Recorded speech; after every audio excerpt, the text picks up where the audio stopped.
தெரிஞ்சவனுக்கு ஆலோசனை தேவையில்லை. அவ்வாறே துன்பங்களை சந்திக்க தெரிஞ்சவனுக்கு வாழ்க்கையில் தோல்வியும் இல்லை. நான் யாழ் மாவட்டம் வடமராட்சி கிழக்கு மருதங்கேணி பிரதேச செயலக பிரிவு J429 பத்ராயன் கிராமத்திலிருந்து முத்தையா அசோக்குமார் கதைக்கிறேன். நான் மீள்குடியேற்றம் செய்ததுக்கு பிற்பாடு இந்த கொட்டக வீட்டில் தான் நான் வசித்து வருகிறேன்.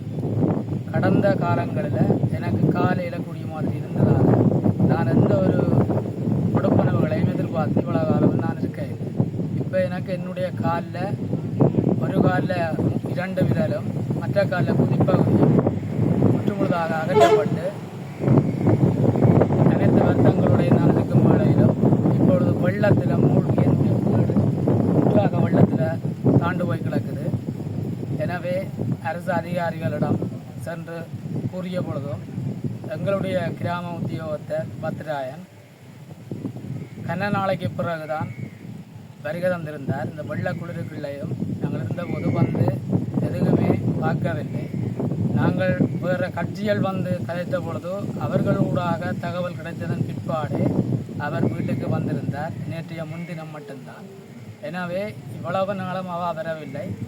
இந்த வெள்ள நிவாரணங்கள் வந்திருப்பதாக அறிந்து நான் அவரிடம் சென்று கேட்டபொழுதோ உங்களுக்கு கூட இல்லை குறைநிக்காதையோ வீட்டு திட்டம் வந்தால் அதில் போட்டுத்தெல்லாம் இதுக்குள்ள குறைநிக்காதையோ.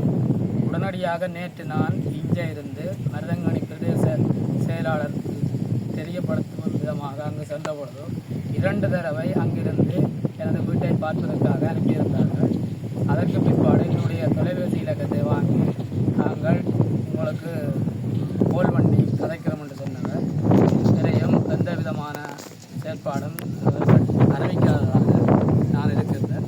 நிச்சயமாக அவர்கள் அதை செய்வார்கள் என்ற நம்பிக்கையோடு நான் இந்த மீடியாவை அழைத்து உண்மையாக இந்த வடமராட்சி கிழக்கில் உள்ள மக்கள் என்ற உண்மையான நிலவரங்கள் சகல மக்களுக்கும் போய் சேர வேண்டும். உண்மையிலே நான் எவரையும் பாதிக்கக்கூடிய வகையில் நான் இதை எவருக்கும் தெரிவிக்க இல்லை. தங்கள் சுயநலத்துக்காகவும் தங்கள் இந்த கட்சிகள் என்ற எதிர்கால சிந்தனை நோக்கோடையும் சில விசாமியால் இங்கே இருந்து செயற்பட்டு கொண்டிருப்பதாக நான் அறிந்திருக்கின்றேன். வடமராட்சி கிழக்கு என்பது ஒரு பூந்தோட்டம் போல சுண்டுக்குளத்திலிருந்து மணக்காடு வரைக்கும் 18 கிராமங்களை கொண்டிருக்கின்றன. இந்த கிராமங்கள் அனைத்திலையும் எந்தவித பக்க சார்பும் அற்று இதய சுத்தியோட அனைத்து கிராம உத்தியோகத்தர்களும் வேலை செய்ய வேண்டும் என்பது எங்களுடைய மக்களினுடைய பத்திராயிரத்தில் இருக்கக்கூடிய 390 குடும்பம் அளவில் இருக்குது. இந்த 390 குடும்பத்திலேயும் நான் முதன்மையாக பாதிக்கப்பட்டிருக்கிறேன்.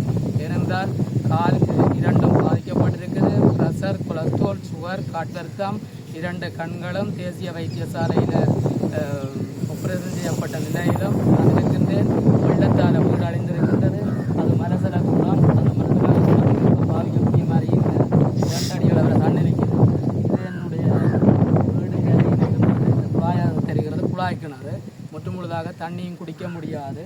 அதே நேரத்தில் வெள்ளத்துக்குள்ளே நடந்து போக முடியாத நிலைமையில் நான் இப்போ வெளியில் இருக்கின்றேன். வெள்ள நிவாரணம் இந்த பகுதியில் ஏனையவர்களுக்கு கொடுக்கப்பட்டிருக்கு. கேட்டறிந்திருக்கின்றேன். நிச்சயமாக கேட்டறிந்திருக்கின்றேன்.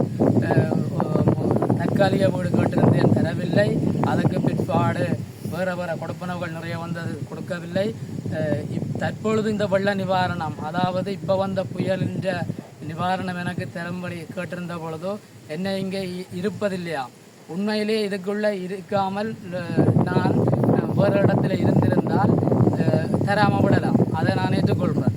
ஆனால் என்ன போல எத்தனையோ மக்கள் இப்படி தற்காலிக வீடுகளில் இருந்தால் அவர்கள் எப்படியும் வெள்ளம் வரும்பொழுது உறவினர் வீட்டுக்கு தான் செல்ல வேண்டும்.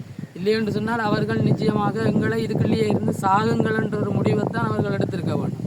ஏனென்றால் முன்கூட்டியே அறிவித்திருந்தார்கள் வெள்ளம் வரப்போகின்றதுன்னு சொல்லி. நாங்கள் ஒவ்வொரு வருடமும் எங்களுக்கு தெரியும் இதுக்குள்ள வெள்ளம் வருமண்டு. அப்படி இருந்து நான் தற்காலிக வீட்டில் இருந்து எல்லாம் கேட்டிருக்கிறேன். ஆனால் அவர்கள் எதுவுமே செய்ய இல்லை. தங்களுக்கு இயன்ற மாதிரியே தங்களுடைய வேலையை காலத்தையும் போக்காட்டி கொண்டிருக்கிறார்களே தவிர உண்மையில் கஷ்டப்பட்டவனுக்கு, அதாவது பிரியாணி சாப்பிட்றவனுக்கு பிரியாணியை வழங்கி கொண்டே இருக்கின்றார்களே தவிர பாமர மக்களாக இருந்து கஞ்சி குடித்து கொண்டிருக்கிறவர்களுக்கு எந்த விதமான ஒரு செயற்பாடையும் செய்யவில்லை.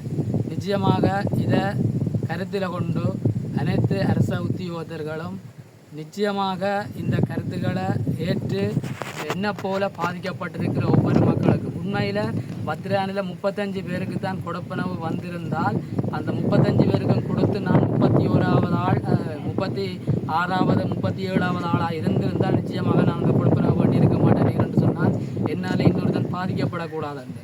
ஆனால் இவர்கள் தெரிவு செய்த அனைத்து மக்களிலேயும் கூடுதலானவர்களுக்கு என்னை விட பாதிப்பு குறைவானவர்களுக்கு இவர்கள் கொடுத்திருக்கிறார்கள் என்று சொன்னால் நிச்சயமாக இவர்கள் பக்க சார்போடையும் பாராபட்சத்தோடையும் தான் இவர்கள் நடந்து வருகிறார்கள் என்பதை நான் மிகவும் மன வருத்தத்துடனும் கவலையுடனும் தெரிவித்துள்ளேன்.